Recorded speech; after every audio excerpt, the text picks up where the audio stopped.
This time on Square Roots. Hurry! Hurry, sire, this way! Quickly, down the hall before... Wait a minute! This cell is supposed to be empty!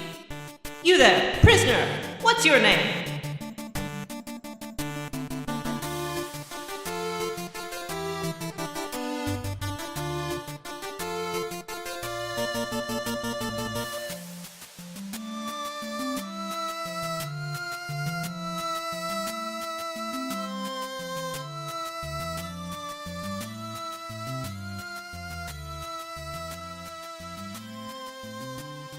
Hey everyone, and welcome to Square Roots, the classic RPG podcast. My name is Jim Banks. I am joined by Matthew Van Zant. Hey boy! John Akatosh Brandon. Why won't you die? And Vanessa. I'm Vanessa. And this is a podcast where we play and talk about classic RPGs. In this case, this is episode 1 of our series on Elder Scrolls 4 Oblivion. What? Yeah! No, not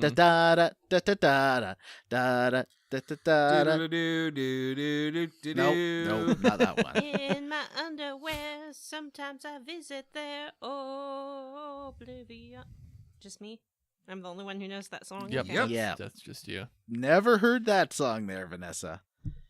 It's Macy Gray. Oh. Oh. All right. So, what You are guys we excited to be doing talking about here? Oblivion? No. Totally excited. Very much so. Yeah, I'm excited. I didn't... It's so, like, when I think about playing these games, I get kind of bummed out because the idea of them bums me out, but then I play it and I was like, oh, this is actually really fun. What about the idea of it is bumming you out, I bro? think because I avoided them for so long, like the first time I ever tried to play an Elder Scrolls game, I tried to pick up a friend's Oblivion game right when he was trying to enter an Oblivion gate, and I just got immediately destroyed, and I was like, oh, fuck this. Oh, This yeah. game's hard as shit. I don't want to play this. And I never picked one back up until Skyrim. Have you played an Oblivion before there, Matthew? I've played this Oblivion Ooh.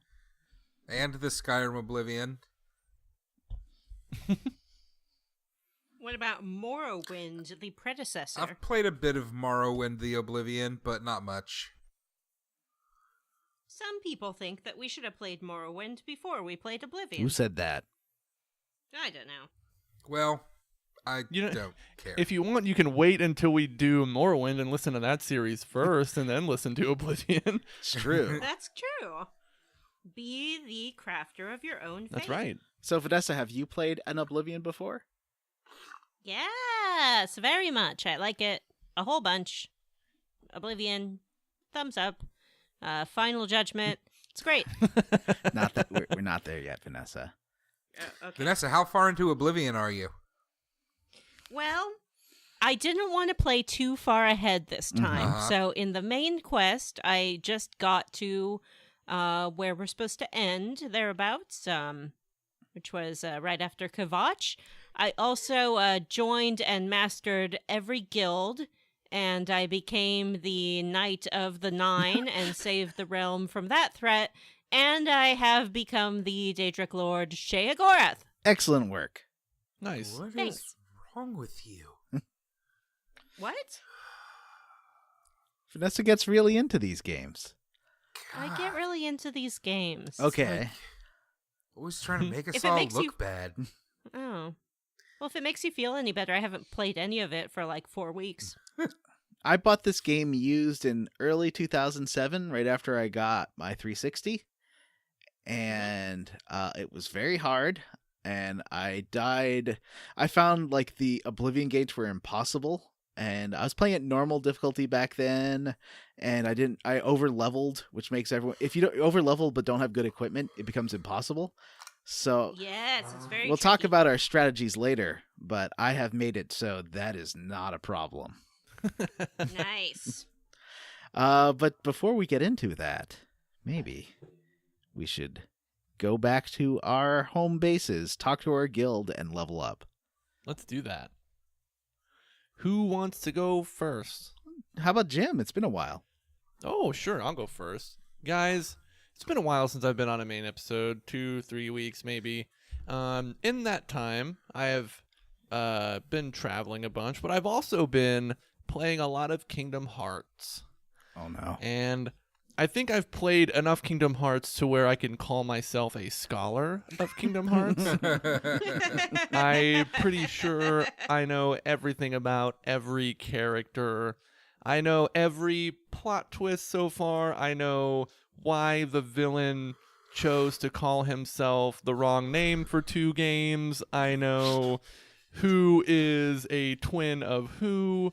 I understand all of it, and I appreciate all of it now. Wow. Way back in the day, when you guys were playing Final Fantasy IX, and you did not have the good sense to invite me to be a host on the podcast. Also, I would not do it until you proved yourselves. I would write into the show and ask some questions about Kingdom Hearts because I have never understood it. And now that we've played it for the show, I still do not understand it. Me too. But it sounds, Jim, like you're now ready to answer all of my Kingdom Hearts questions. It has a very rich backstory, a lot of lore. It goes back like 1,000 years or something like that before Sora's even born. Sora, there's a plotline that involves Sora as a newborn in one of these games. Are you kidding me? And his little baby heart. Oh, his baby heart. Yeah. It's really weird, but I'm super into it. And as a function of that, I took some time out of my Friday afternoon to watch the Kingdom Hearts 3 live stream from PAX East. Or PAX West, I'm sorry. And it looks amazing, and I can't wait to play it. Let's see. Vanessa, how did you level up? Oh, I've been spending a lot of time at home this weekend. It's a holiday weekend. I was meant to go away, but I could not. And so now I am here all by myself. Just hanging out in my house, and so I have been partaking of something called, you may have heard of it, Law and Order Special Victims Unit. Oh, no. It turns out this show is on all the time, every day, all day. Mm-hmm. I watched it on a network called Ion, Positively Fresh. And then the next day it wasn't on anymore, and I was sad. But then I realized it was on USA, Characters Welcome.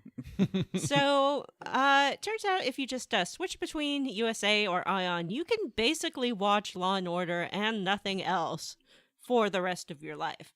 And I think everyone should do that. It's a great show. Sometimes it's an older episode, and you got your stapler walking around.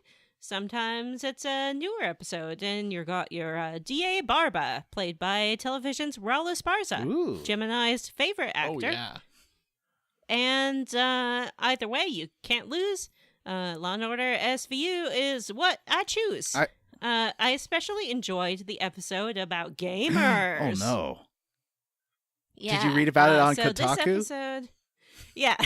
I posted to our group a shot of Ice-T walking along and delivering the line. I'll try to do it as best I but can. no in the manner he imitating did. his accent. No impressions. Thank you. I'm not Paul F. Tompkins. Here I go. Yeah, I read on Kotaku that it's better than Civ 5 with the Chariot of Warfare expansion pack installed. It was great. That's uncanny. It was beautiful. Wow. Yeah. And the whole episode had people saying things like FPS and being like, FPS, and Ice-T would be like, first-person shooter. Wait, that's not the first... FPS could also mean frame rate Frames there. per second, yeah. Come on. Oh, well, maybe that's what he said as well. One of my favorite things about SVU when they try to get into like internet culture is they don't name like Reddit or 4chan or anything like that directly, but they have a moniker, like a fake one called 4chan it. And so whenever they need to reference something shitty online, they'd be like, "Oh yeah, there was a post on 4chan it." Yeah, they talk about that as well in this episode that I watched. It was based on Gamergadeism, and it was, I guess, okay. Was there a Benita send up Barkesian? of that? There was, and in the episode, she is kidnapped and tortured and whatnot. It's very bad, Jeez. sad. Yeah, they don't go gently on these Gamergate kids. Is that the one that ends with a kid on a roof? Mm-hmm. I've seen that one. Yeah, because he can't tell the difference between a game and reality anymore. Yeah. Whoa. And he's gonna level up by shooting some cops. Whoa. Damn. He's like, Yeah. if this is Civilization 5, you should choose the diplomatic ending.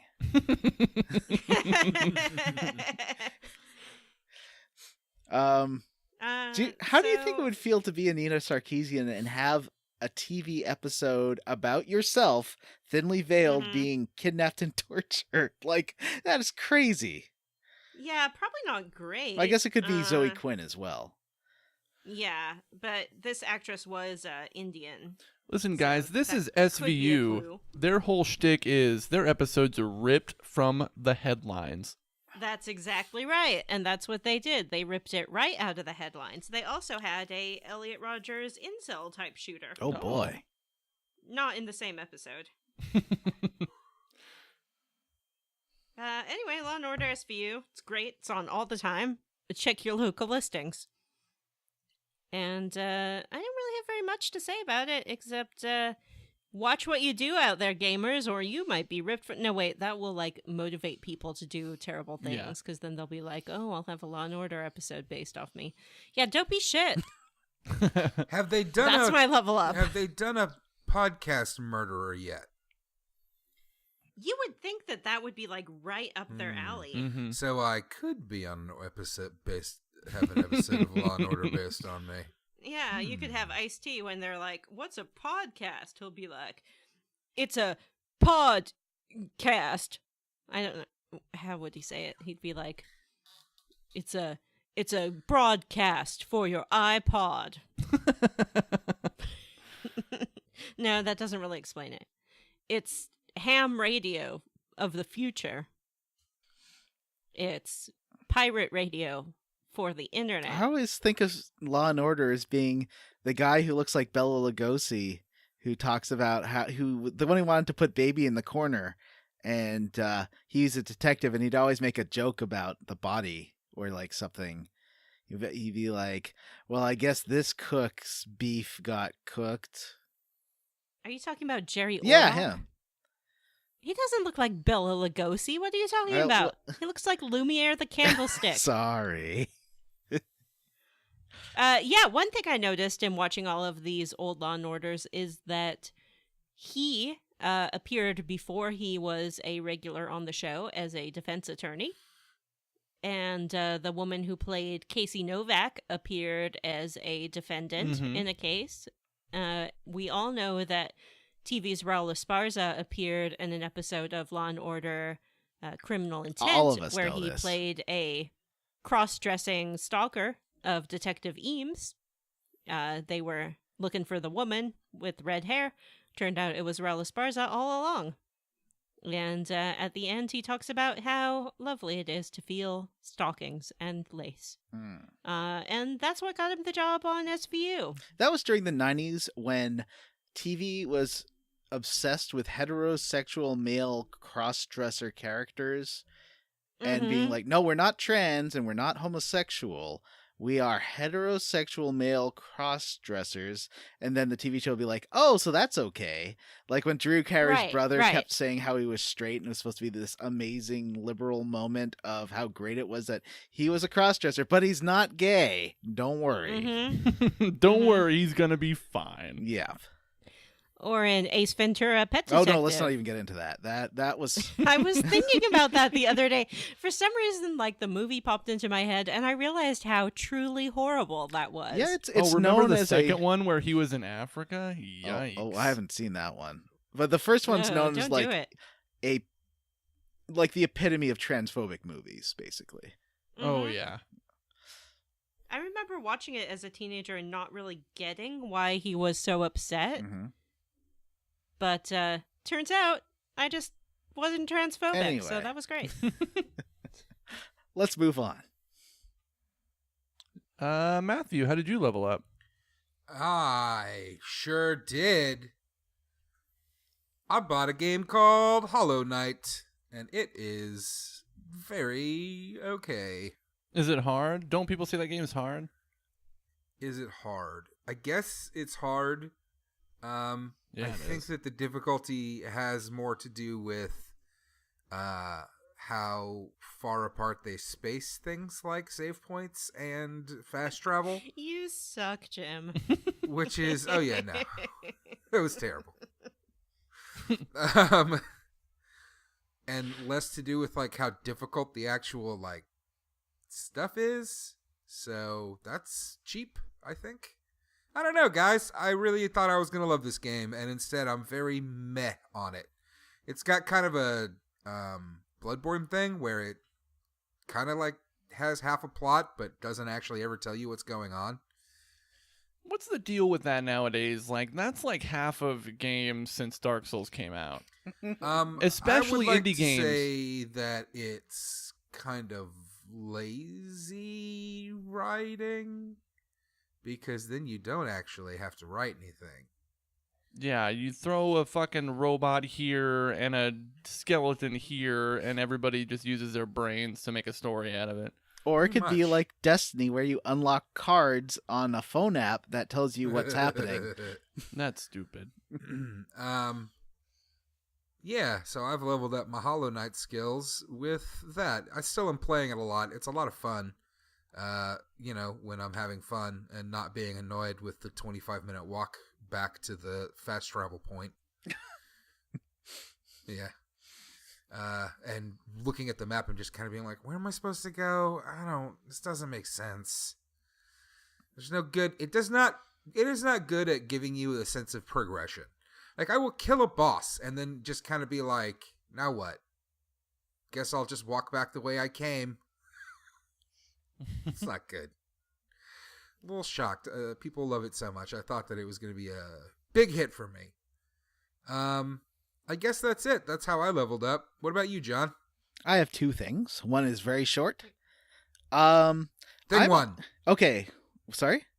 You can have lots of fun. Well, the short one is that Will Wheaton has this famous block list he was giving to all his celebrity friends, saying like, these are the worst people on the internet, trolls and jerks.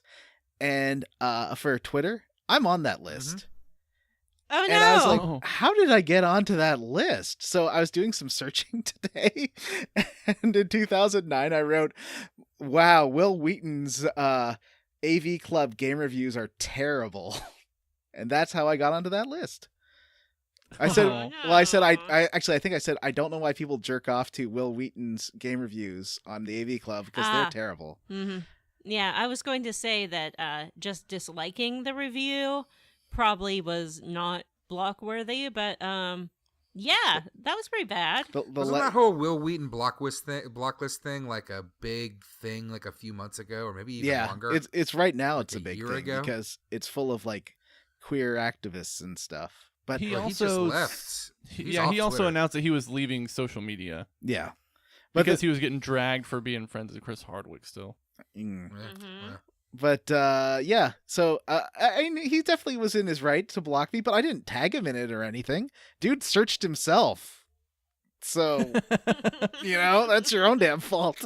But yeah, I regret being tasteless on the internet, but at the same time, I didn't tag him, and frankly, Yeah, his you're allowed to reviews say whatever you want. his He's a public figure. his reviews were bad. They were very bad, but John's allowed to say whatever he wants, but Will Wheaton Yeah. is also allowed to block he's whoever allowed he to wants. search his name and then find people who don't like his reviews and then block them, which is fine. Anyway, the other thing is I watched 2 episodes of Star Trek Deep Space Nine. Thing two. Thing 2, It's yes. just me and you. Is I saw the one called Far Beyond the Stars, for instance. Fart beyond the stars. No. Far Beyond the Stars. And For instance. one called In the Pale Moonlight. In the pale moonlight, in the pale moonlight. And I just wanted to quickly talk about those 2 episodes because they're both very good. I got Vanessa's ire because I said I think I liked Far Beyond the Stars better than In the Pale Moonlight. And never have you been so wrong. wow. Can't I? I didn't say it was bad. I just said it, it spoke to me more as an episode. I think I appreciate, both were good. Yeah. Both were, Most time I'll be pretty liberal and be like, not every piece of art is for everyone, and everyone's viewing experience is informed by their life and their taste, and that's okay. The world is a wonderful, diverse place, and there's room for different opinions. But not this time! In the Pale Moonlight is the greatest episode of any Star Trek ever, hands down, case closed, lock the door, donk donk, that's the Law and Order jail cell noise, closing, it's over. I don't even know what this other one John is talking about is. really? Far Beyond the Stars? Yeah. That's the one Wait, where... you don't even know what episode it is that he's saying is better?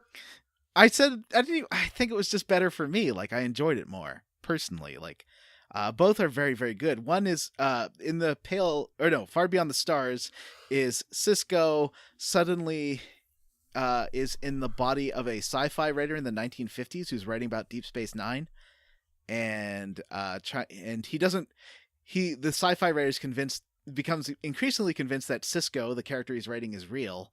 And it sort of leaps back and forth between Sisko's visions of the past and him in Deep Space Nine, and like characters from one reality enter the other. And it's just really cool. And it's all about how super racist the 1950s were, like in a really interesting way. Like Avery Brooks directed the episode, and it approaches racism in a way that Star Trek hasn't really before, like in a very direct way. They drop the N-word in it, which I was not expecting. All the characters from Deep Space Nine show up as various characters in the 1950s, which is really fun. You see everyone without makeup, like Garrick, I think. Oh, maybe not Garrick. Oh, maybe Garrick. But you see like the guy Gul Dukat without makeup, and Odo without makeup, and Quark, and it's really interesting. Oh, and Worf there, Michael Dorn without makeup. He is a gorgeous man. Holy crow. He is. I don't know why they decided to hide him forever, but they did. Yep. He is, wow. He's just like this lumbering Hulk, and very charismatic. Like, because you don't see him really smile much as Worf. And he plays this really charismatic guy. And it's a fantastic episode. In the Pale Moonlight is an episode about the compromises we make ethically to reach important goals. Mm-hmm. And it's sort of a sci-fi version of the trolley problem, if you will. Mm-hmm. In its essence. It's also, I think, very Shakespearean because it features a very long monologue and narration. Yes. And there was another one with Sisko speaking directly to the camera. It was like a murder case or something. I'm trying to remember. It was like a season 4 episode. That reminded me of that one too. That was directed by LeVar Burton. Oh. But, Thing 3.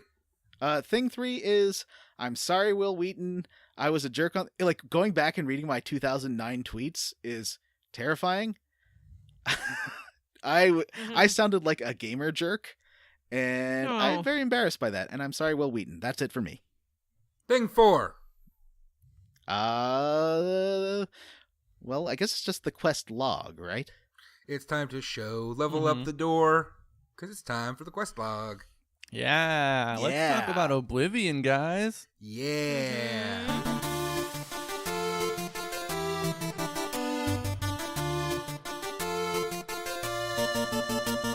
So the game opens with an old man talking to the camera. His name is Patrick Stewart. His name is Patrick Stewart. His name is Patrick Stewart. He's like, I'm Gandalf. Famous Hollywood actor Patrick Stewart as himself facing the camera. Mm-hmm. And he talks about how he's been having like dreams about Oblivion, and kind of basically the gist is he knows he's gonna die soon, and he's been having dreams about Oblivion, and he's wearing a big continence like issues. yeah, he's peeing the bed a lot. Peace do He's need all, his diaper. "These dreams go on when I close my eyes." I guess When that's the why we game- call him Peace Stew. That's when what the he game made in his actually bed. opens, it's basically like Lord of the Rings. Did you guys get that vibe too? Like when it opens and it's kind of circling around the Empire or whatever. It's that's like super Lord of the Rings vibe. Oh, I and got from the this game Oblivion opening. gates look like the Eye of Sauron, which helps. Oh yeah, for sure. And Patrick Stewart's in it. Mm-hmm. TV's Gandalf. Yeah, it's true. That is TV's Gandalf. totally accurate. You shall not pass. So the first thing we do, I think, is we pick our race. Is that right? Is that the first thing we do? Yes. What are you talking about? That sounds terrible. How about No, we have to create our character.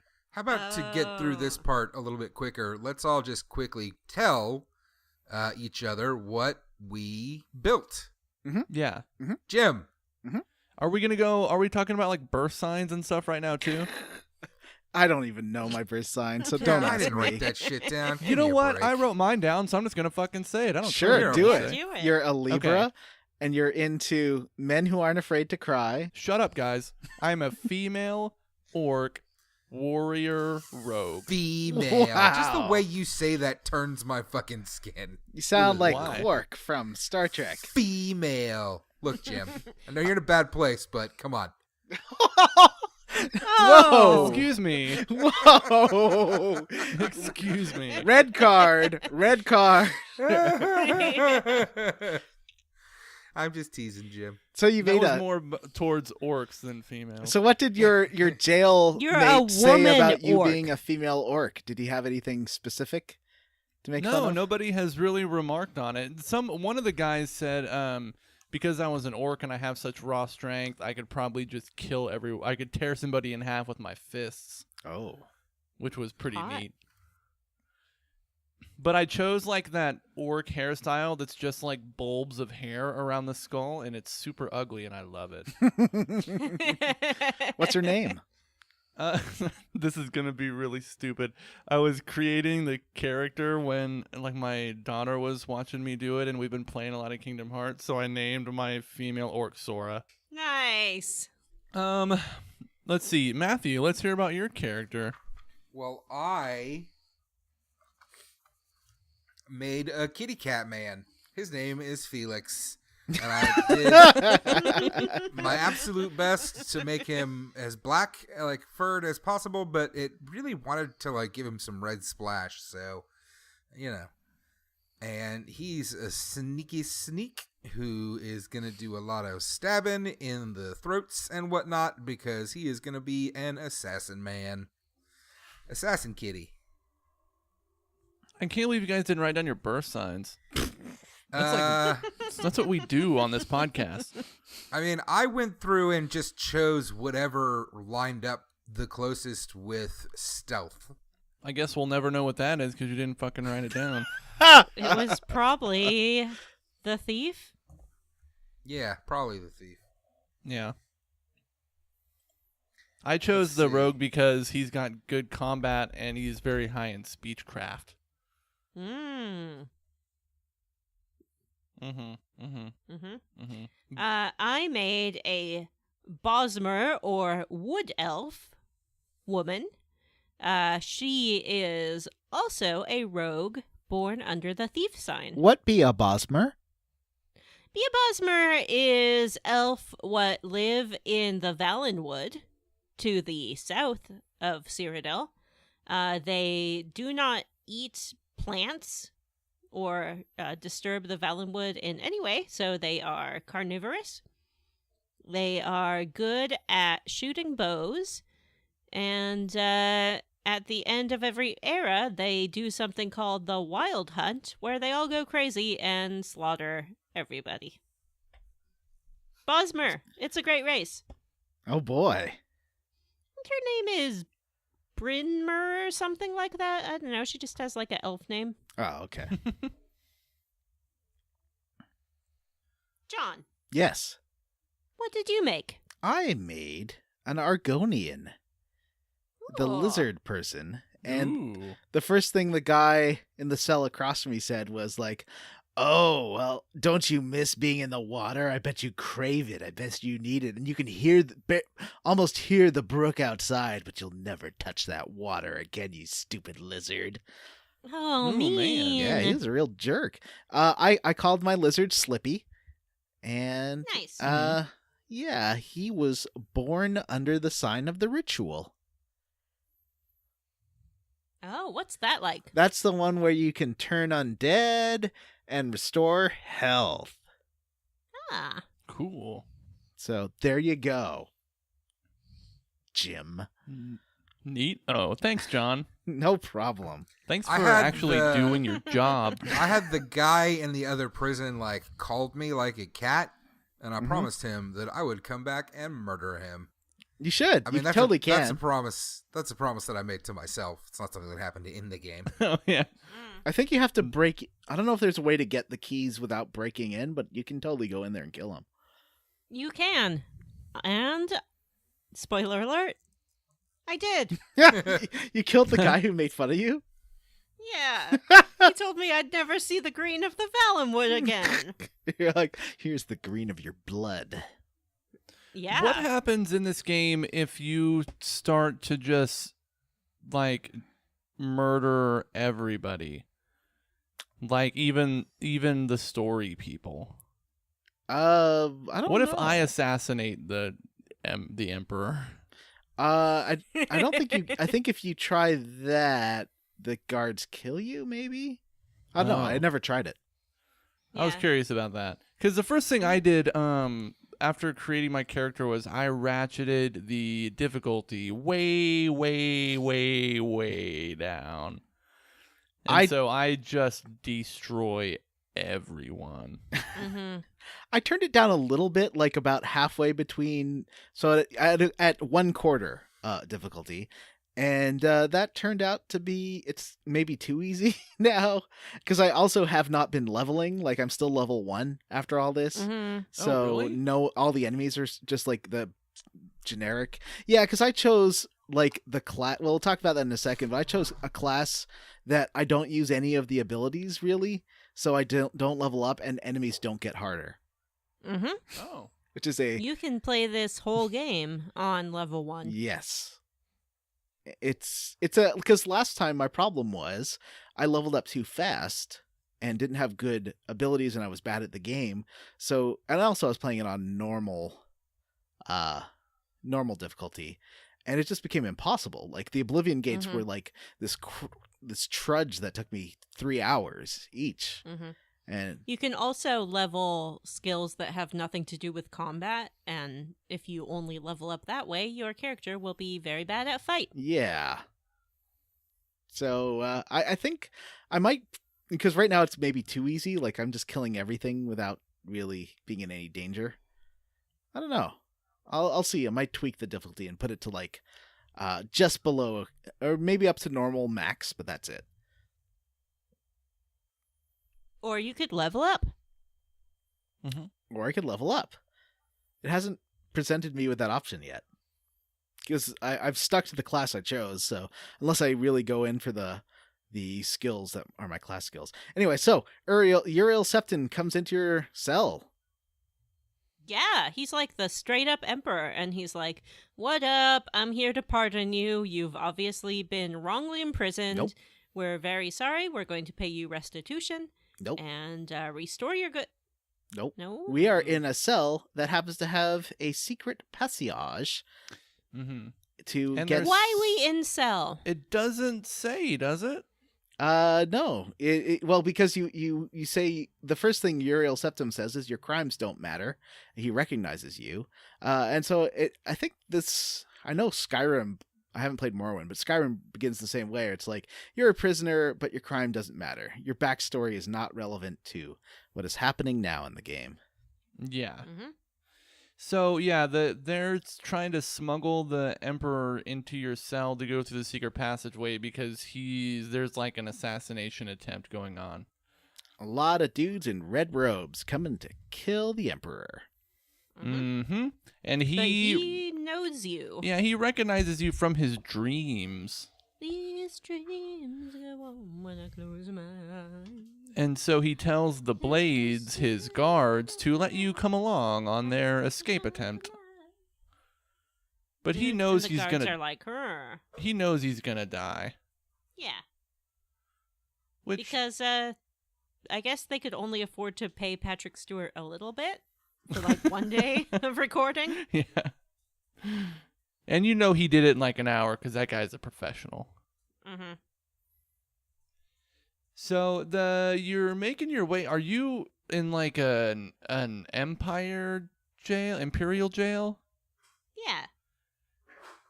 And You're so in the jail of the capital city. yeah, so you're making your way through like the basement, and you have to fend off all these guys in red robes, swinging axes and stuff. One of the captains of the Blades gets murdered, and did you take his sword? Yes. And you have to give it back. It's not fair. It sucks. But there are some other weapons that you can pick up off of the robe guys and things like that. Yeah, I picked up like another short sword and an axe, I think. Mm-hmm. And there's a great moment where the guards are like leading the Emperor through this doorway, and then they're like, "You can't come, bye." Yeah, then you have to go around. By the way, I think my favorite favorite enemy type in the game so far are those just like little stupid goblins that are hanging out in the basements and stuff. They're great. They are pretty great. Yeah. They look like a bit like And they all have... Dobby. Sorry, John. They do look like Dobby. They all have these little loincloths for their little goblin wieners. Mm-hmm. Or other body parts. True. Oh, although the one I did kill a female sorceress in that underground, goblin sorceress. It's the one magic using one you fight, and she does have goblin boobs, but she's wearing a dress. Really? Yeah, remember, like there's that open air clearing, like the big cave you find with like the rats in the middle, in like a pen, and you have to walk around. And there's one casting magic. That's a female goblin. Oh, that's right. There's like a goblin sorceress or witch or something. Yeah. Anyway, I remember. So you don't get many details at first because they're just running ahead of you and tell you to stay in your cell, but you don't listen. Nope. You follow right along. Mm-hmm. Which, good for you. But like the Emperor is all about it. He wants you to go. Mm-hmm. And when you finally get to like the end of this thing, they really start attacking you, and the Emperor's like, "Hey, hang on a sec. I'm gonna die in a minute. So I need you to take this amulet, the Amulet of Kings, and give it to my son." So we should say this too. All of his other sons have been murdered. Yes. And so he's like, "I need you to take this to like my illegitimate son who I smuggled away, and give it to him because Oblivion is coming." And then somebody appears from behind and slits his throat. Well, in my version, he's like, "Make it so." In my version, poor Peace Stew he just gets thrown. All these mages come at him and just attack him at once because the other guards are fighting people in a different corridor. And you're not supposed to be able to die in that section, but they just destroyed me instantly. Oh, really? Oh, no. All of them killed me at full strength and killed me in a second, and I had to restart. That was a little frustrating. What were you doing? Just like running into their swords? No, they just ran at me, like all three Why of do them. you think you're not supposed to be able to die? I don't know. Like I thought it was the beginning combat section, and then suddenly these super hard enemies rush you. It seemed very weird. But then I did it again, and they were pushovers. Like one hit kills them. So I don't know. Yeah. No. Did you accidentally stop hitting attack? Maybe. Did you have your controller plugged in? I'm playing with a mouse and keyboard. Did you have your mouse in its appropriate little cage, and have you been feeding it yummy food? Yeah. I am What's your playing mouse's on name? the PC. Clicky. Clicky. I am playing on the PC. I guess you all are playing on the 360. Or I am X- Yeah. playing I am on not. 360. I'm playing on my PS4 with the Oh. PS Now service. Oh, that's cool. So I'm streaming Oblivion. How's it look? It looks really good, actually. Okay, that's cool. Yeah, it performs really well. That's what she said. Are you playing on your Xbone or 360, Matt? I'm playing it on the 360. I have problems trying to play backwards compatible stuff on the Xbone. Oh, okay. Why? I don't know. It wants to sign me out. It's Why don't you just weird. figure it out, dude? Or I could just play it on the 360. That also works. All right. Yep. I guess if you want to take the easy way out of everything your whole life. I remember this game looking incredible when I first booted it up on 360. And going back now, it's like, it still looks kind of neat. Like, there's some really good effects on PC, but it's like, this is a 12-year-old game. Their fucking The facial landscapes- movements are atrocious. They look The what? like monsters. Their facial movements. Oh, yeah. their Those are creepy fucking mouths and their dead eyes. That hasn't improved that much since then. Like, even Fallout 4 still has creepy mouths and dead eyes. Yeah, Uh-huh. they've got a real problem there. Yep. But as Jim was saying, the landscapes are gorgeous. Even like sunsets and stuff on the PC, and it's got like a little fog, and it's got some cool Mhm. atmospheric effects. It looks really nice. Jim, were you saying the landscapes are gorgeous? bad. Yeah, they look great. Yeah. He I just think said they're the a little bit landscapes more- So I filled in the Mhm. blanks. Yeah. They're a No, little they more look good. Storybook than Skyrim, but I like the storybookness of them. Yeah, Story colorful. Also my favorite. What are you talking about? Did I say Storybook? Yes, you did. Oh. So you get this amulet Storybrook of kings, Manor. It's the Storybrook about Oblivion. and then the like chief guard guy's like, "Oh, he gave you the amulet," and then you tell him about what happened. I know. Do you tell him about Joffrey? No, you're not supposed to tell anyone. You tell him but that you do. you're. He tells well, you who you the say you're blades are looking and for that he, Joffrey. I think. his life is now basically crappy because he let Uriel die. Mhm.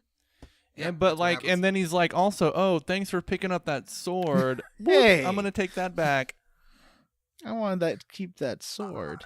I really liked the fact that like I intentionally have made this character of mine is like a scumbag, and that's intentional. I'm not playing an evil character this time. I'm just playing a self-centered, scummy piece of shit. Well, I made a promise like 2 months ago on our Facebook group that I would pick up and hoard every skull I find. And so far I've only found 4, but I am making good on that promise. Nice. Anyway, I found it really funny that this king was like, because in my mind, old Felix is like mangy, and obviously he smells terrible, and his fur's all wet and gross and probably scabby. And I like the idea of this king being like, "Oh yeah, I trust you." What? Well, he saw you in his vision, so he Mhm. knows he can trust you. I mean, this is like Things medieval go when it's- setting. giving it to Everybody smells Gollum. like piss. There's no indoor plumbing. They shit in the streets. That's Everybody's true. gross. All right, so you make it to the end of the cave, and it based on what skills you used, it assigns you a class, and is like, is this what you are? Mhm. And I think Why that's does what it do that? Oh, I think that's not a bad idea because it's based on the way you're playing so far. It's like, oh, you like to play like this. Maybe you should choose this character. Mhm. You thought I was a monk because I was playing. I like monks in this game. They're basically sneaky archer magic users, which isn't how I normally would describe a monk, but that is how I Yeah. play this game. Interesting. That is interesting. I didn't realize that that's how the monk worked. Yeah, Hmm. I like sneaking.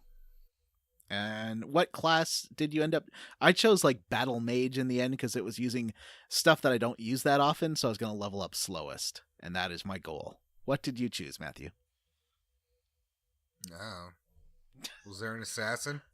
Probably. Probably that. Yeah. Vanessa, What? what class are you? I told you already, I'm a thief. Oh, right. Jim?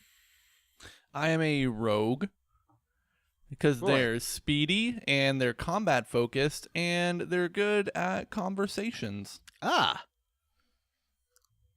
So Is Jim, it really Vanessa, get and I the are thief basically playing different? the same game. Yeah. I'm not a playing as sneaky dude though. I'm I don't going like into to the sneak. Warriors Guild, for instance. So, I love to play sneaky archers in these games. Yeah. I am doing it's a the lot of best. sneaky archering in this game, and at It's the 33% difficulty, if you sneak attack them, they just fly. Their dead bodies fly the second you hit them with an Mhm. arrow, and I love that. That's how I want every game to be. That's how I want Uncharted Lost Legacy to be. Mm-hmm. The dumb ragdoll effects are really fun. They are they especially like Mhm. when you start battling humans like mages and you sneak attack them with an arrow to the head and they just go flying. It's so so what's the word? Like fulfilling, maybe. Satisfying. That's what I was going for. You can have lots of fun.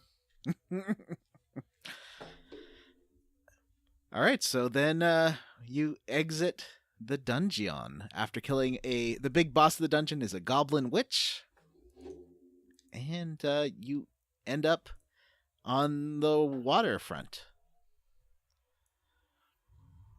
Yeah, after you leave the sewers. And you're The told to whole go. world opens up to you. Yeah. And you're told to go to Wayne and Priory, which is where Joffrey lives, who's like a monk there. This is the part But of the don't game do where it. you're struck with like an existential dread about how many choices you have. Uh-huh. Or you could follow 'Cause the you arrow. can go to the priory, or you can do whatever you want. Did anyone went- go to... Oh, you go ahead. I went into the city and joined the Thieves Guild like immediately. I went to the city, but I just like hung out and like stayed at an inn and talked to people and just kind of wandered around for a bit. Mm-hmm. Did you play the Speechcraft game? I did. That feels like a John's minigame. Yeah, corner. we'll talk about that at the end. Okay. For So the what one happens and next, Jim? only minigame corner of this game. Mm-hmm. So you go to Wayne and Priory, and so this part of the game is very straightforward. You it's a pretty straightforward march all the way to the Priory. You get there, and everybody is pretty accepting of the fact that you have like the continent's holiest relic in your possession, and everybody seems not surprised that their emperor has been assassinated. And It seems to everybody's happen a very lot, forthcoming because with their people are like, information. emperors have been assassinated before. It's Mhm. no deal. Yeah. I guess they're like everyone's been Games of Thronesing on this continent, so they're used to it. Mm-hmm. Mm-hmm. But And doesn't like the the monks emperor are all say that he's actually been members emperor of for the like order 60 called years? the Blades, so they're all, although they look like peaceful monks, they're all super warrior guys. They sure are. Mm-hmm. But doesn't the emperor say that he's been emperoring for like 64 years or something like that? Mm-hmm. So he's not new to the throne. You're not new to anyways. the throne. Some of that time But was he's dead probably now, it doesn't spent like matter. in a mirror universe or something. Or maybe it's like the dukes and duchesses that normally get murdered and not normally the emperor. I don't know. There's a count So- that gets killed today. Is there? He counted his last blessing. Yikes. He was unaccounted. Yikes. All right, ladies and gentlemen, excuse me. I have to go get a giant hook out of my closet. I'll be back Waka waka in waka. just a second. All right, gotta catch the John. Gotta catch the John. Oop, he jumped in. Gotta catch. So you go and meet Joffrey, and he's like, He's like, hey, I believe you. I This don't is wanna where marry that Sansa guy is. anymore. Well, he tells you that he was the one who smuggled the baby out of the Empire Mhm. and went and hid the baby in Kvatch. Yeah, he's like, I know all about this illegitimate son. Because he does. Yep. He does. He knows all about him. His name is Martin. Yeah. And he tells you to go to Kvatch and find him and give him the amulet. He also mentioned something about he doesn't know why Oblivion might show up, but it has something to do with something called the Dragon Fires. Oh. So every time there's a new emperor, when the old emperor dies, the dragon fires go out, and it's the first job of the new emperor to light the dragon fires with the amulet. I guess that keeps the other world from invading, maybe? Yeah, Mehrunes Dagon, right? Oh. That's right. Sure. See, did you guys even play the game? You don't know did. your first sign. I just You was don't like even doing know the side plot of quests the and stuff. game. I helped a guy I get fish yeah. scales so he could retire, and he gave me a ring worth 2,500 gold, which seems Yeah. like, why didn't he just retire on that? Sell that ring, dude. Sell that ring. I didn't have to kill all these fish for you. I busted a secondhand store salesman who was selling like stolen goods. I spent several days on that project. It was very important to me. And then instead of turning him in, we became buds. Oh, that sounds fun. What happens I when became the Daedric Lord of Madness. we'll get to that quest in a bit, because I do have the Game of the Year version, which has that, like, was it Shivering Isle? Is that the? Yeah. I think we sort of discussed that we wouldn't really get into it on this playthrough because it could be its whole own thing. Oh, really? Mm-hmm. Okay. Maybe we can do a level up episode about the DLC stuff or something. That's a great idea. And if you want to hear it, subscribe to our Patreon. Yeah. Patreon. Patreon.com/Square Roots Podcast. All right, what next? So we leave the Priory and we have to go to Kvatch. By the way, I had a hell of a time getting into this damn city. Yeah, well, if you look at the map, you have to, like, walk all the way back to the Imperial capital and then out to Kvatch on a different, like, path, or you can take a shortcut through the woods. I took a shortcut through the woods. Mm-hmm. The trouble with taking these shortcuts is you run into all these interesting caves and things. Yep, and I really wanted to explore some of them because I found some really fun caves. Like the first cave I found had a treasure hunter, and he was like slumped dead over a chest. And I was like, oh, I wonder what happened to that guy. And I walked up to him, and all these traps went off. I was like, oh, I know what happened to that treasure hunter. And I found a cave full of goblins that were raising rats and had dozens and dozens and dozens of rats. That was pretty fun. I think I did that one too. I think that's the bottom of that fort that's right outside the city. Oh, I did that one. I didn't find it. This lady asked me for wine. I want to do that quest because that sounds pretty fun. She says these bottles of wine are in the forts, but I haven't found any yet. Have you? Oh yeah, I found some. Yeah. Oh, it's like the Shadow of something wine. It was made by this alchemist who was also a vintner. A what? I think I didn't Vintner. find that. Someone who makes wine. A A vintner. winerer. Yes. A winerer. A whiner. A whiner, yeah. Yeah, so Graper. I made a beeline across the forest and like walked by like 5 caves and 2 ruins and 3 forts, and that's where I got attacked by this guy. So this bandit started running at me, and I was like, oh no, he's about to attack. So I drew my sword to block him, and he just ran past me. And I followed him for like half a mile as he chased this wolf around the map. And he never could quite catch up to the wolf, and eventually I just started throwing fireballs at him until I killed him. Mm-hmm. It was a bandit, so I didn't feel that bad about it. On the way to Kvatch, I found this hut that was full of like art supplies, and it started a quest. And I would find this hut because this is maybe the best quest in the game. If it's the one, I think it's the one that I'm thinking of, the weird art related one. Interesting. So I'll talk more about that. I just got the initiation of the quest. I haven't followed through, but I'll tell you more about that next episode. I promise. What's the deal with those stones, those glowy stones that you find, and then if you put your hand on it, it'll give you armor and a weapon that you use, but like just a set amount of time and then it goes away? I haven't found one of those. There's lots I of like found stones 2 that of give them you so far. blessings. The first one gave me Daedric armor and a Daedric dagger. Nice. And then the other one gave me Daedric armor and a Daedric two-handed sword. Oh, that's cool. That's good armor. Yeah, and then it goes away after like 20 minutes. But, I found one and altar that you- just boosted all my stats. That was I found one of those too. I just didn't know because I found 2 of these glowy rocks and they give me super sweet armor and really good weapons, but then it just goes away. I don't know if that's what kind of thing this is. Yeah, I think that's what it is. I think that's the whole deal. Hmm. So Neato. you have to unfortunately, you have to walk all the way to the southwest of Kvatch to get on the road up there, and things start getting real bad the second. Well, except the quest kind of broke because there's an orc that's supposed to run up to you and tell you that things are what's going down in Kvatch, but he was running away from a wolf when I first met him. So then, I killed the wolf, and he ran away again, but then, eventually ran back to me to initiate the start of this. Oh no. I was halfway up the hill by the time he came back. It's fun seeing quests break because enemies are attacking the quest giver. Mm-hmm. So Kvatch is under attack and everyone's fleeing from the city and it's all messed up in red.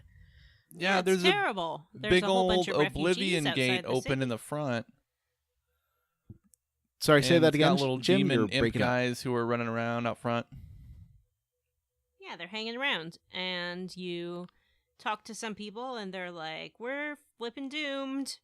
There's demons. Oblivion is open. It's terrible. You head up the hill, and there's some guards there, and they're like, "We're flipping doomed." Was it Solvin Manus or something?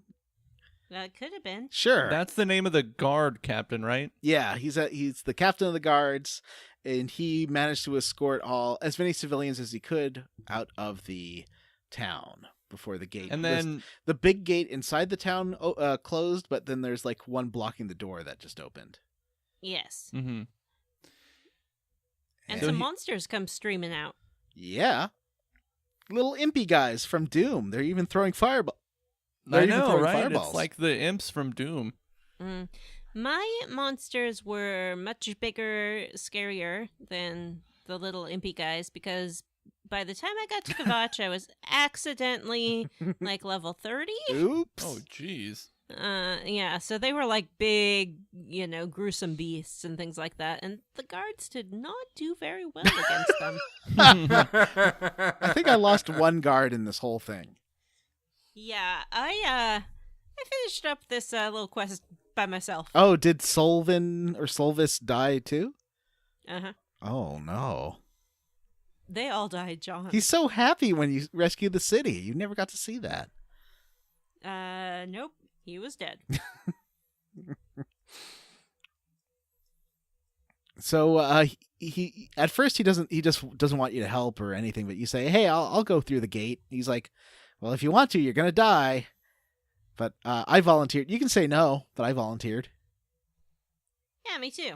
I want to go in there. Yep, I volunteered also. I'm not afraid of a Daedric realm. I'm the Lord of Madness. I could see Matthew sassing him out, being like, "Why would I do that? That sounds awful." Yeah, I didn't do any of this. I just quit the game. I went and got myself All right. hooked on skooma, and I figure that's probably it for old Felix. Yeah, they call it Meow Mix. Mhm. That's what Skooma, kids on the street Not call even it. once. Typical Khajiit, am I right, guys? It's a mix of Captain Crunch and MSG. Kids on the street call it skooma. Thanks, Ice-T. No problem.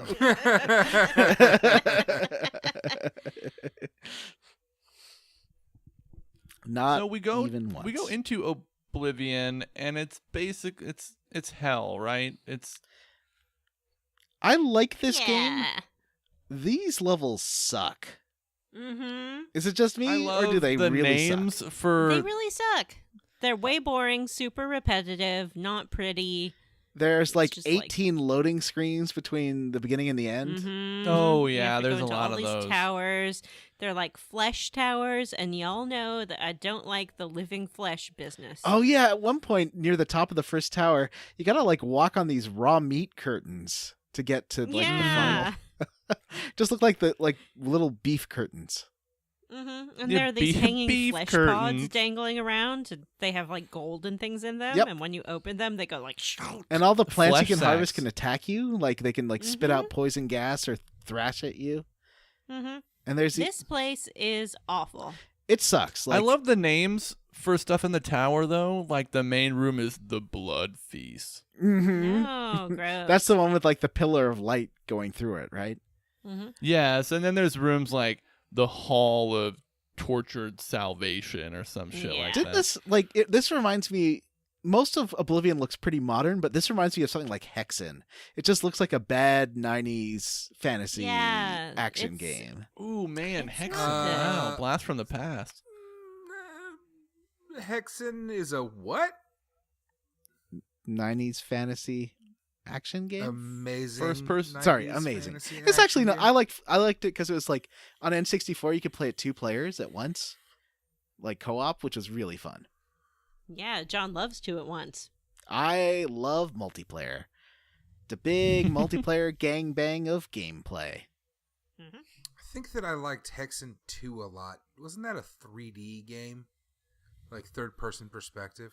Oh, maybe. I know the It first was. Yeah, could be.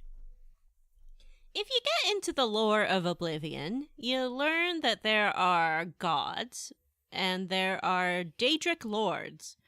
The Daedric lords are like demons, basically, sort of the opposite of the gods. And each Daedric lord has their very own realm of Oblivion. You might think of it as like a circle of hell or something like that. Okay. Although it's not quite so straightforward because not all Daedric lords are totally bad. Some of them can be beneficial to mankind, and some of them can be either good or bad, and some of them are me, the Daedric Prince of Madness. That's me. I have my very own Daedric realm, and it's much nicer than this one. But this one really is just kind of like, what's up? It's me. It's the devil. Mm-hmm.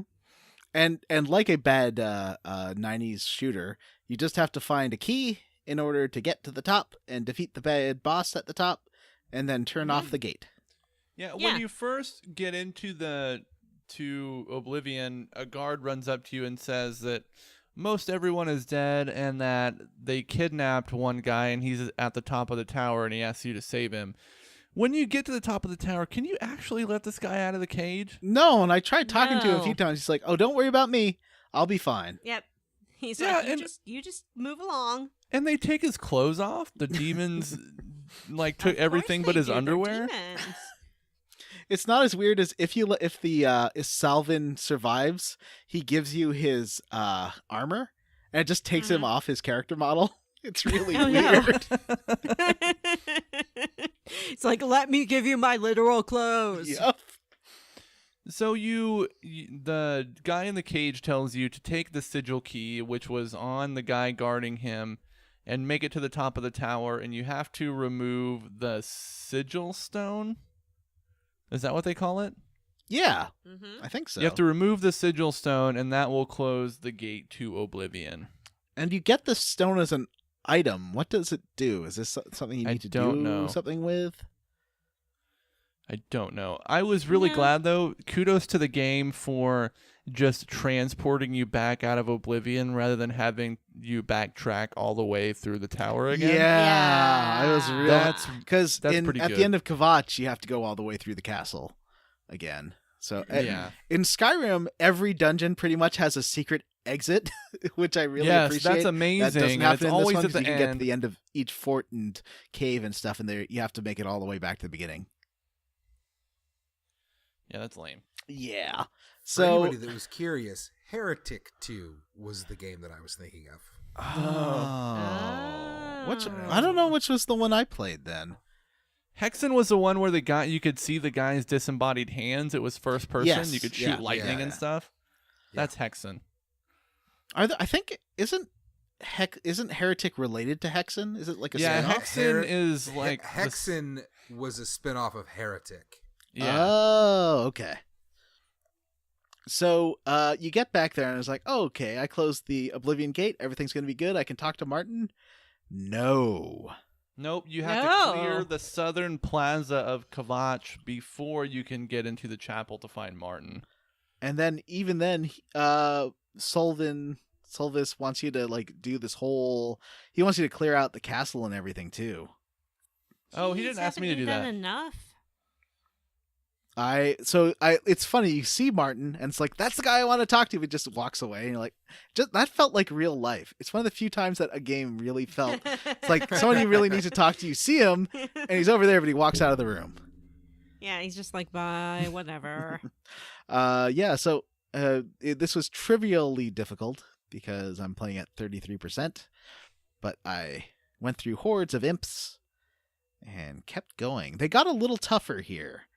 I started getting some Daedric guys in armor, and the imps got to like full-sized imps where you could take all the Daedric hearts. So I have like 15 hearts on me that I gotta sell.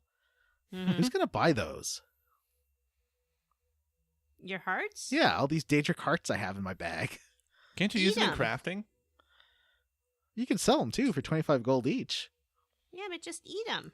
What do they do? I don't know. Eat them. Gross. No. That's what they do in that Friday the 13th, where that guy roars like a lion and then eats Jason's heart. Oh, I remember that one very well. Because was that the one? Yeah, that's the one you and I talked about. Yeah, that's one on we did for Kill by Kill. Where we derailed the show and made a 4-hour episode they had to split in two. Yeah. Sorry. Let's see. So I'm sure it was two of their most popular episodes yet. I don't know. They have other episodes with like real guests, like April Wolf and stuff. Yeah. You're real. Nah, You're not imaginary. it's true. I don't think. We don't have real credibility, though. I'm just happy that Um, Gina Radcliffe puts up with me. That's all I'm saying. Well, we're all happy that Gina puts up with us. Yeah, she's cool. She's too cool for Mhm. me. Anyway, so you go to the church and rescue some people, and they're like, "Oh, we've been held up in here." So there's some guards in there. I got like a party of like 20 guards following me at this point. Oh no. And you go out Oh, to, wait. What? to like To help you, not to like chase you. yeah, no, that helped me. So I went out to the courtyard and we fought some more, and they're like, "Oh, you need to go back to the church and get a key from this loser who's going to be a jerk to you." What was that guy's problem? I didn't have to do this. What? I killed like 4 enemies in the plaza, and they're like, "All right, thanks." And then I got to go into the chapel and talk to Martin. Oh. What? Yeah. Well, the guard, Sullivan asked me to keep fighting. And he's like, Yeah, me too. so I went out to like the inner Kvatch and killed a bunch of guys. And then Sullivan's like, okay, so get a key from this guy. I went to ask this guy for a key. And this felt another thing that felt like real life. I was like, hey, your boss asked me to give you a key. And he's like, oh, my boss asked you? You think you're just best friends with Solvis because you did this one favor of closing a gate to the nether realms? Well, screw you. I'm going myself. Yeah, Listen he's here, real I'm a dick. taxpayer. He is a total dick. He did try to go himself and got killed, and I took the key off his hot, dead corpse. He survived in mine. So we follow him. He opens the drawbridge gate, portcullis to the castle, and Solvis reunites, and all of you go into the Great Hall, fight a bunch of harder enemies, and then I went and found, and Solvis is like, oh, go find the Count. And I did, in a pool of his own blood. No, He was super County. So Oh, the game told me to grab his ring and give it to Solvis, so I did that. And, I wish Matthew had done this, because there's like, first of all, the chief guard's like, oh, what happened to the Count? And I said, oh, he's out there lying in a pool of his own blood. And the chief got real mad at me. He's like, how dare you speak of it so disrespectfully of that guy? You were just telling the truth. It's true. And then he's like, oh, so do you have his ring, which is super valuable? So Matthew, I would suggest saying no. But I said yes and gave it to him. And that's why he gave me the shirt off his back. Oh, that's very nice of him. You know what? Maybe this guy did survive because I sure did give that ring to someone. It could have been well, but it's not the jerk. It's his boss. Oh, okay.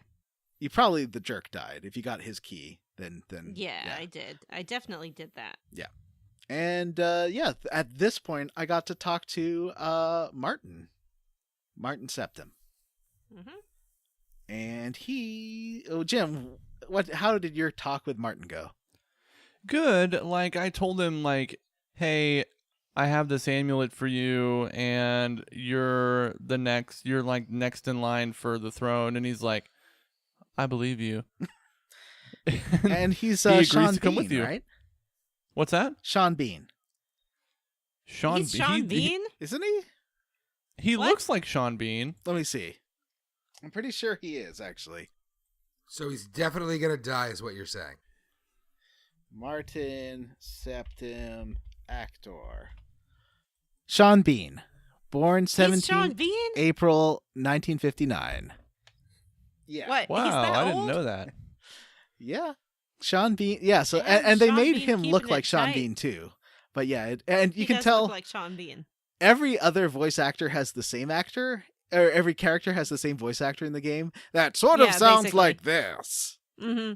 They have like 2 or 3 different voice actors. And they pitch For- shift them to different Yeah. and apply vocal effects, but it's mostly that this one guy with a voice like this. Mm-hmm. But Sean Bean is a good actor, although the other guy's Mhm. fine. He's just every character in the game. Yeah. And yeah, Sean Bean actually gives a really good performance as Martin, being Yeah. like, I liked his nuanced, very quiet readings as Father Martin. Yeah, me Brother too. Martin. And I was surprised because usually in games like this, you expect the guy that you're supposed to find to be like, no way, I'm not king. You suck. Bye. And then you have to like chase him everywhere. But he's pretty chill. And Yeah. the next thing we're going to have to do is bring him to see Brother Joffrey, which I haven't done yet. I haven't done Nor that either. have I. But I did join the Fighters Guild. Oh, tell us about that. Well, I went in the town where you meet Joffrey. What's that one called? Chorl. Mm-hmm. Chorl. There's a lot going on in Chorl that I have to go back to because there's like people are getting to arguments. It sounds like there's a lot. This town has plenty to do. Mhm. But there is a Fighters Guild, and they're like, "Hey, you can join the guild." And I said, "Okay, I'll do it." And they're like, "Oh, now go to Anvil to get your first quest." And then I haven't been to Anvil yet. So that is so far the one thing I've done. Oh, What have you done, guild wise? well. I killed a I person. Oh. What? Who'd you kill? I killed a lady that was really getting on my nerves. Tell me about this. So I had decided to join the Assassin's Guild, and to do that, you have to murder someone in cold blood and then go to sleep. And when you wake up, the guild people for the Assassin's Guild will be there, and they'll be all like, "Ooh, spookums, join the Assassin's Guild." So I decided to like pick my victim, which really meant hanging around the city and waiting until somebody like was conveniently located where I could kill them and hopefully get away with it. I tried to kill this woman like 3 times. What happened the first 2 times? Well, the first time I ran up and attacked her and she ran away and she ran into the river. And she swam down below the surface of the water where I couldn't get her. And every time she'd get out, I'd run over and try to attack her. She'd run back into the water until I basically just gave up. And the second time, I got busted by a guard while I was trying to kill this woman. And I got arrested and had to go to jail. And then I went back a third time and I waited for the perfect opportunity because I, at this point, really wanted this woman to die. I was very angry.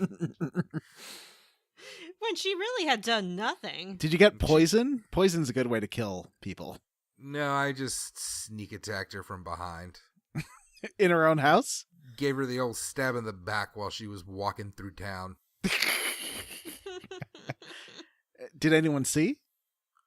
No, I got see the third time I got away with it, and then I That's went good. to sleep somewhere, and they were like I said, assassins, and that's as far as I got.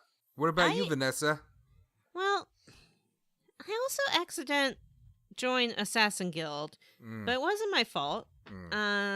I was exploring a ruin, and I mentioned before how I like to sneak and snipe. And so I saw a woman just standing in this ruin that had been full of enemies. And I snipe her in the head. And then some guy showed up and was like, hey, you murdered that woman. And I was like, dang. But I got this really interesting sword off her. But then I was walking along, minding my own business, and I came across a Daedric shrine. And he was like, give me that sword like you promised. I'm like, I promised no such thing. But I guess I had gone the wrong order in this quest, so I gave the sword, and I got a mask that gives you charisma when you wear it. But I also joined Thieving Guild, because I'm very poor, and I feel that this government is corrupt because it imprisoned me for no reason. I was innocent, and I would have probably rotted in that cell. Had not Uriel Septim, the Emperor is dead, long live the Emperor, seen fit to free me. Sean Bean fit. Sean Bean fit. No, it was Patrick Stewart who freed me. Oh, right. So I was walking around the city being like, I'm poor, this sucks. And I saw this poster for a man called the Gray Fox. And he is wanted. And I was like, ooh, a gray fox? Is that like a silver fox? I'm interested. So I walked around, talked to some beggars, and I was super nice to them. And so then I was like, hey, what's up with the gray fox? And they're like, oh, you just want to go to this garden at midnight and check out what's going on over there. So I went there, and there's this feller there. And he's like, hey, you. Are you here to join the Thieves Guild? And I was like, heck yes, I guess. Give me some money. And he's like, well, you can do it, but you have to go and steal a journal first. And I was like, no problem. The guy's name is Armand Christophe, Desante. by the way. No, Armand Christophe. He's a fancy gentleman. Ooh. But there's also another elf there and an Aragonian, and he's like, only one of you is gonna get in, and may the best thief win. You're all after this journal. Hurry it up. And the other elf goes, I know where it is, and she goes running off into the city. So I chased her and finally found the house that she had gone to, and I broke in there, and then she's like sneaking around the house looking for this journal, and I'm sneaking around the house looking for the journal. And then suddenly she's like, ha, you're too late, bye. And she got it. And she ran off. And I was like, oh no. But then a journal entry pops up. And it was like, hey, he said I had to steal the journal, but he didn't say who I needed to steal it from. So I was like, oh yeah. And I went back to the waterfront, which is sort of the slummy little district. And all the thieves and beggars and ne'er-do-wells live there. And I found this lady's house and snuck in there. At first she saw me, and she had just taken off her shirt, so she was standing there in her bra, and she was like, get out! So I did. But then I just snuck right back in, and that time she had gone to bed. And I picked the lock on her chest, and I got the journal. And then the next night, I went back to the garden at midnight, and she shows up, and she's like, I did it. I have the journal. And Armand is like, where is it? And she's like, it's right. Missing? And then I approach, and I was like, actually, I have the journal. And he's like, oh, dang, you in the Thieves Guild. And I'm like, yes, I did it. And then he didn't give me any money, but he did tell me where I could find a fence. And he said, anything you steal, you can go and sell to this dude. And that's the way I became a thief. Very nice. similar to how it happened in real life, I assume. And, Yeah. Oh my. I do like to sneak around. And you So, didn't ladies and murder gentlemen, your pull out your Vanessa competition. notebook, and you can write down this new piece of information. Vanessa is a criminal. She's a jewel thief, though. Yeah, the glamorous kind. Yeah. Well, also, she steals Jules' books of poems from bookstores a lot, so she calls herself a jewel thief. It's very misleading. And she also steals from Hands Jewel. are small, I know, but they're not yours, they are my own. So, Jim, Mhm. what guild did you join? I have not joined a guild yet. A freelancer. Ooh. Yeah, Did you go to the I'm a arena in the loner. city? I did, but it wasn't the right time of day. And I was like, I'll come back later. Yeah. Well, Jim, you better get a job quick. I'll figure something out. But I've got a Yeah. job I want to do. Opening up my Huh? bullshit minigame corner. Hey! I think we'll have to have a different, because there's only 2 minigames in this game that I know of. There is lockpicking, which is Mhm. fun but broken on PC. And there is the speechcraft, which I figured out pretty easily, but like people on my Twitch stream were like, what is happening? What are you even doing? It's not very interesting to watch. No. So basically you rotate the stick around this circle and it's boast, flatter or admire, coerce, and what was the other one? Joke. Joke, that's right. And based on people's facial expressions, you find out which ones they like and which ones they don't like. Mm-hmm. And the point is to get as many points into the ones they like and as few points into the ones they don't like, but you have to do all 4. Yes, just like real life when you have a conversation. Mm-hmm. You must boast, Mhm. you must flatter, you must tell a joke, and you must coerce. Now, for instance, from Vanessa's facial expressions, I can tell she hates boasting I hate it. and she doesn't Check like to your be ego. coerced. You can try, but you'll fail. She does. She kind of likes bragging. Oh no, what's You the other mean one? Flattery. Flattery. Yeah, she kind of likes flattery, It's okay, but don't lay it on too thick. and she loves a good joke. I love a good joke. So let me show you, like for example, the kind of conversation we would have. Mm-hmm. Hi, Vanessa. I am a really great podcaster. I doubt it.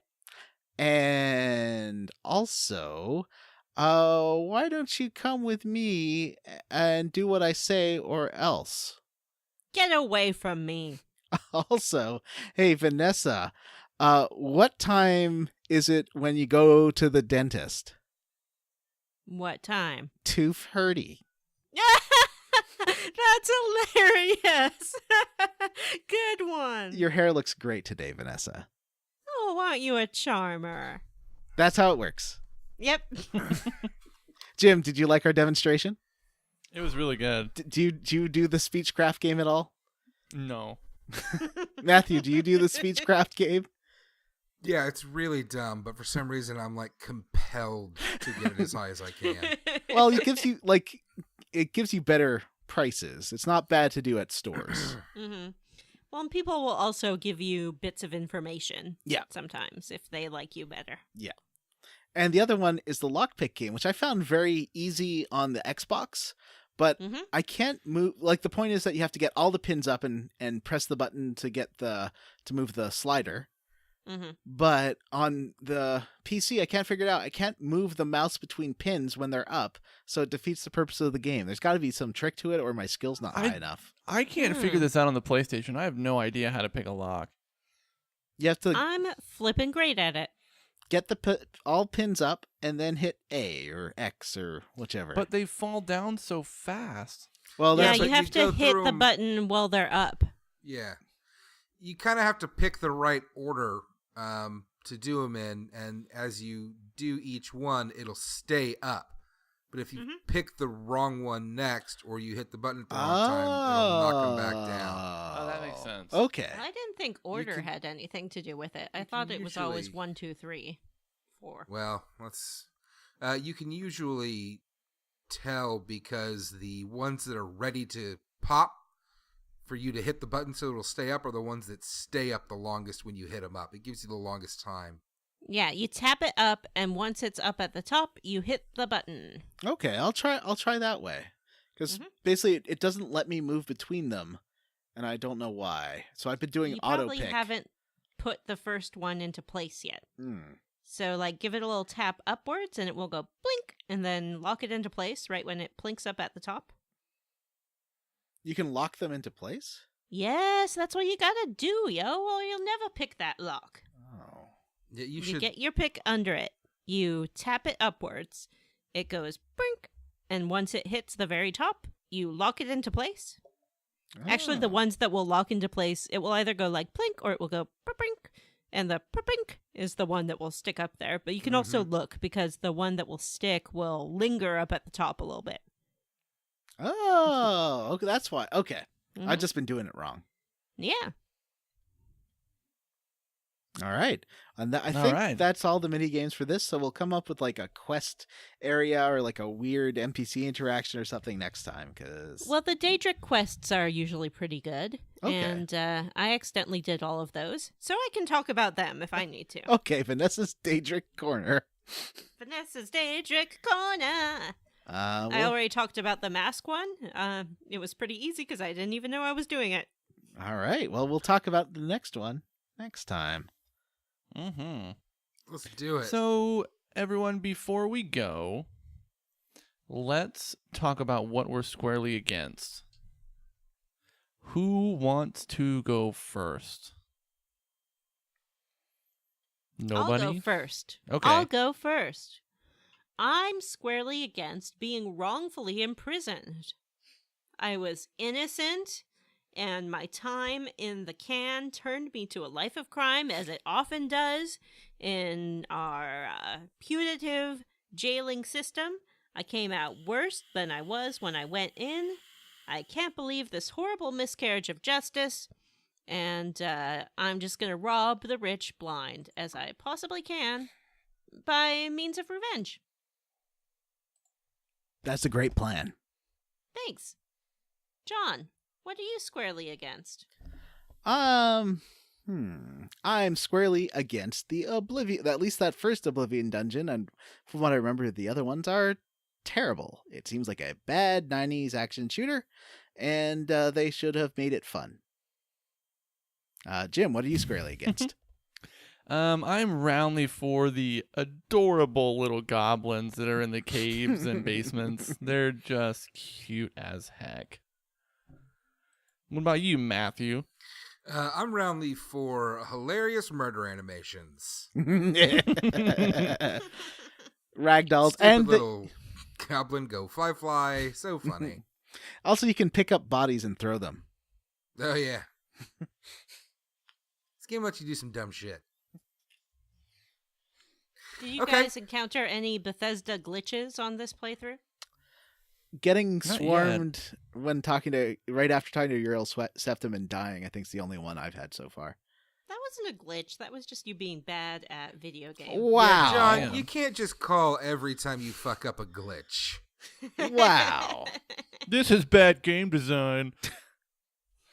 Okay, fine. What John's about at you? home. John's making some dinner. It's like, oh man, he slurps some pasta down onto your plate with no sauce and no nothing else, and he's like, I don't know what happened. There was a glitch. I didn't buy any sauce. I was hacked. My pantry was hacked by my lack of going to the store. All right, well, why don't we move on to the next part, which is Patreon. Who wants to read? Who wants to read? Who wants to plug the Patreon? I'll plug the John, plug the Patreon. The Pastry John. Hey, if you want to support our show and help us buy more equipment and get old systems and find old games and maybe And advertise and pastries stuff, for John. or give me pastries. I love pastries like croissants, and chocolatine or pain au chocolat is my favorite pastry, but I'm willing to explore new and different pastries. At the $3 level, you have access to our Level Up podcast. Oh, no, sorry. At the $3 level, you have access to our Versus and Instant Classic episodes, which are pretty fun. We just posted our review of Uncharted Lost Legacy. And at the $5 level, you have access to our Level Up bi-weekly podcast. I don't know. I think we might try something fun for the next one, but we'll discuss it later. And at the $8 if we level, decide not to do that, we'll definitely do something boring and terrible instead. it's true. At the $8 level, you can vote on upcoming games and like what we're going to play, especially for the Versus and sometimes for the regular show. And that's our Patreon. I can read our list of people. Okay, well, our do it. patrons are James Hostetler, David Green, Julian Titus, David Pascal, Nathan Poirot, Randy Pierce, Benzina Benzoni, Megan Sullivan, Jonathan Ellsworth, Dylan Rice, Sam Harrison, Devin Sloan, Danny Lucas, Cody Schwerin, James Plett, Greg Bailey, Race Jenkins, Joseph A. Rogers, Rob Schubert, Stu Skeel, Xavier Krieger, David Shook, Matthew Jurgensen, Kiva Moser, Samu Mitchell, Andrew Wayant, Brian Stone, Aaron Bachman, Robert M. Pullum, Stan, Tracy Tanoff, Josh Anderson, Robert T., Ross Hartley, Tyler Petty, Brody Toy, Justin Ham, Bree Girth, Meredith Anderson, Brian Pitt, Ward Childress, Patrick Coover, Patrick W. Bears, Wonder Swan, Miguel Torres, Resty Kamada, Tom, Lim Setchell, Justin Benoit, Vanessa's mom, Cameron Show, Jonathan Ellsworth, Ashley W., Jake Dickerson, and Cyril the Wolf. I hope you could all hear the air quotes around the second Vanessa's mom. I think I tried it as best I could. I felt them. All right, where are we playing to next time? Next time, we will be playing to the end of Dagon's Shrine in the Lake Arius Caverns. Ooh, that sounds fun. Mhm. Yeah. And That's we'll some all fantasy do talk the right there. second quest of whatever guild we joined. Okay, I'm going to join a guild. I'll do the first two quests. All right, everyone. As always, if you want to get in touch with your favorite podcast host, you can send us an email. We're squarerootspodcast@gmail.com. If you'd like, come see us on our Facebook group, the Square Roots Podcast Group for smart, cool, very attractive people. Or you can tweet at us, or more specifically, Vanessa, on our Twitter. We are at Square Roots Pod. Big thanks to Christopher Niscala for providing the theme to this series, the 8-bit chiptune medley of the Oblivion soundtrack. Check out Christopher's Patreon at patreon.com/Chris Niscala, and links to this, as well as his YouTube and SoundCloud, are totally in the show notes. Please rate, review, and subscribe on iTunes, wherever you listen to podcasts. If you screenshot your review and post on the Facebook group or Twitter, I'll tell you how you leveled up. All right, everybody. That's it for this episode of Square Roots. I am Jim Banks. I'm Matthew Van Zant. I am Johnny Brandon. And I'm Vanessa, and I'm innocent of the crimes that the Empire has accused me of. Bye.